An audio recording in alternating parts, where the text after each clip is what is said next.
All right, two for the Bills. Too. All right, 3 for the Bills. That's a very good thing. And before we move on to the next game, just as a quick recap if you're just tuning in, because my internet provider is a piece of shit, just so everyone, we're just going to do a quick recap. We're not going to say why we picked them. Tomorrow night's game, I have Washington. Mr. Jones and Dave, I believe you both took the Giants, correct? Yes, sir. All right, Patriots and Jets. Me and Mr. Jones took the Patriots. Dave took the Jets as his upset pick. Yep. And let's see, the only other game we got to before my internet crashed was the Broncos and Jaguars. The Jags and Broncos. Yeah, Broncos. Yeah, and Jags. And I got the Broncos, so right now Dave's the lone man out, as they say. So now we can get to the next game. So I do apologize about the technical issues we have. It's like WCW in the year 2000.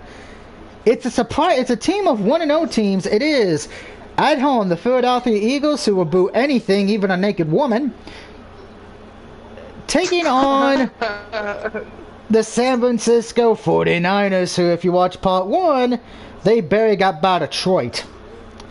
Now, as many times as I have made fun of the 49ers for this already in part 1, I am taking the 49ers at home. I think they're the better team on paper. No, we're playing at the Yeah, I said the better team on paper. San Francisco is favored, by the way, by 3 points. I like their defense better, and before everyone says, well, the Eagles played great.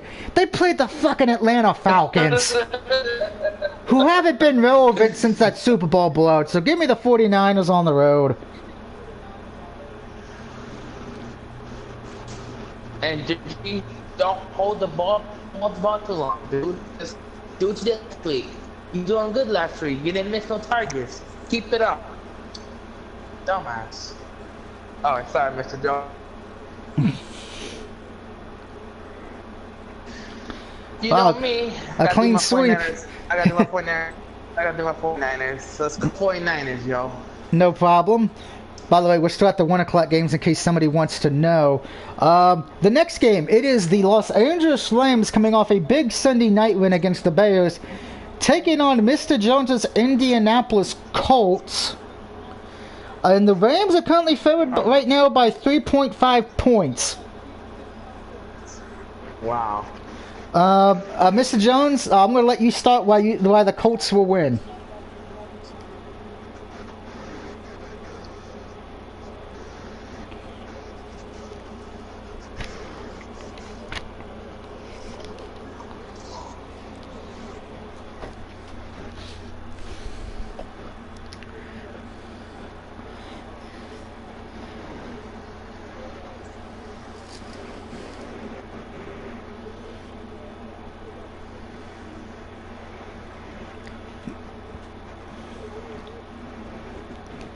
Not a surprise there. Alright.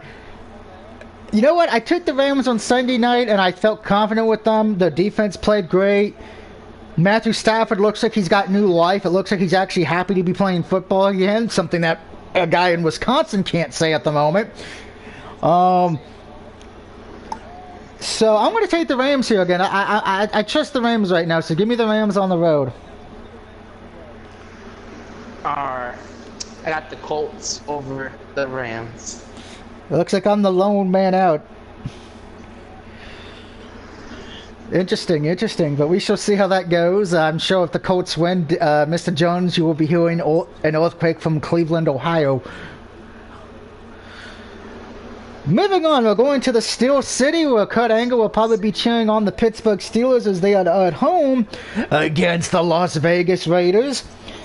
The Steelers are favored by 5.5 points. Now, this is interesting, because it is a short week for Oakland, but if you think about it, Oakland had the better win. Why do I keep saying Oakland? I'm never going to get used to the Las Vegas.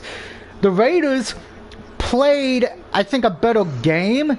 I think if you look at the Bills-Steelers game, the Steelers kind of got lucky in the sense because the Bills started making mistakes in the second half. But the Steelers have a great running back, who they drafted. He played well. I think he's going to be a good running back for them. My only concern is for the Raiders. can Carr do that again? If he can do that again, I think they can beat the Steelers, but it's in Pittsburgh. We know how the refs are sometimes when it's in Pittsburgh. So I'm going to take the Steelers here.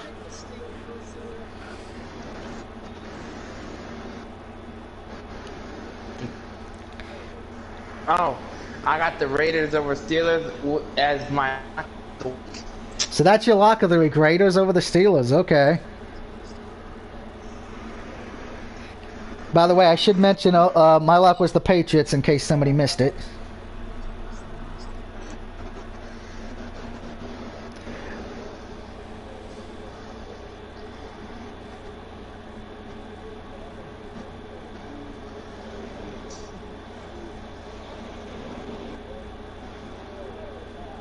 You're going with the Pittsburgh Steelers. I got what you're saying. Trust me, I think my tongue wants to catch on fire as well for that. But so 1-2 there. Now, here's the next game, and all I gotta say is WKRP Cincinnati, 'cause you can find me there on the radio. Let's hope it's not raining turkeys though for them if they go bad. It is the Bengals on the road against the Chicago Bears, and this is another revenge game. Andy Dalton gets to play against his former team in the Bengals. But, as we saw with the Sunday night game, Andy Dalton, well, proved why he's Andy Dalton. So, for the second week in a row, I cannot believe I'm doing this. I am taking the Cincinnati Bengals to win. I have them beating the Bears. And Bears are favored, by the way, by 2.5 points. Wow. Alrighty. I got the Bears over the Bengals. 1-1. Alright, so that means, Mr. Jones, before you answer it, are you going to be doing the Cincinnati WKRP? Or are you going to be doing the Super Bowl Shuffle?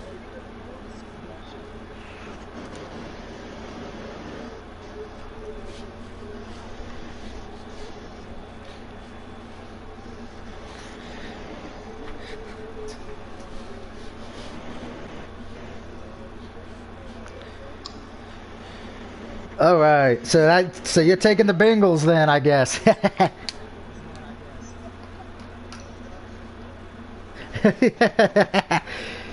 All right, now the next game. Now I should point out here, it is the Houston Texans on the road against Cleveland. Cleveland is favored. Now, I just want to ask before we make our picks. I know what the points, who the favorite is in the points. So, before we make our pick, Mr. Jones, what do you think who's favoring what the points are?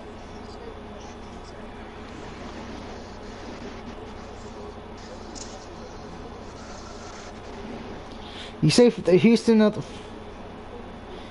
by how many? 3. Okay, so you say Houston's favored by 3. Dave? The Browns by 2. Well, before we make our pick, Cleveland is favored, so Dave got that way, but it's not by 2 points. Cleveland is favored by 12.5 points. What? That's what I said. But in all jokes aside, I think it should be lower, depending particularly what we saw at Houston. Of course, Odell Beckham Jr. will not be in this game. So that is a key problem there for the Browns. But they did play well against Kansas City. I think if it wasn't for the punter, they probably would have beat the Chiefs. But everyone got mad at the punter, but I would like to remind people of 2 things with the punter. That was the first time he punted the whole game. So he was probably nervous a bit. Plus, remember, that was the first game in Kansas City with fans, and I'm sure that played a key factor, because when those fans are going crazy in Kansas City, it's like an earthquake. You can't hear nothing. You can't hear nothing. But I'm going to take Cleveland here. I think it's a bounce-back week for them. I will say this, though. If they go 0-2, that's concerning, because they were a team who looked like they could have been in the Super Bowl last year after beating the Steelers in the playoffs. So if Browns lose here, I'm sure the Miz will be going off on Twitter when he's not doing dancing with not learning how to dance. In case if you don't know, Miz is on Dancing with the Stars coming up, so, but... Wow. So... Right, I got the Browns. Oh. I got Browns over Texans. Alright, so we got 2 for Cleveland Rocks. So, Mr. Jones, will you be rocking with us, or are you going to be saying, God bless Texas?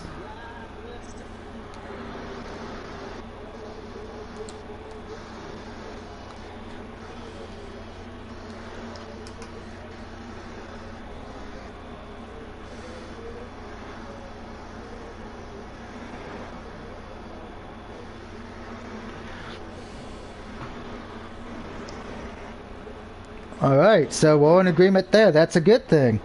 Moving on, and now this one pisses me off. We just heard that I said the Browns were favored by 12.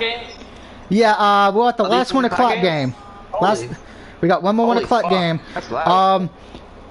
Now I should point out, this is the 1-0 Saints against the 1-0 Panthers.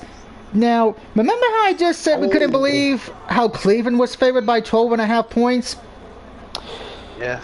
I gotta ask Vegas, what are they smoking? Because they had the Saints favored, which is the smart move. But they only have Saints winning by 3 points. Did they not watch what they did to Green Bay last week? I'm taking the Saints. I'm sorry. Panthers, I'll give you credit. You won, you beat the Jets. Great for Sam Darnold, who got his revenge win. But did you not see what the Saints did defensively to Aaron Rodgers, who's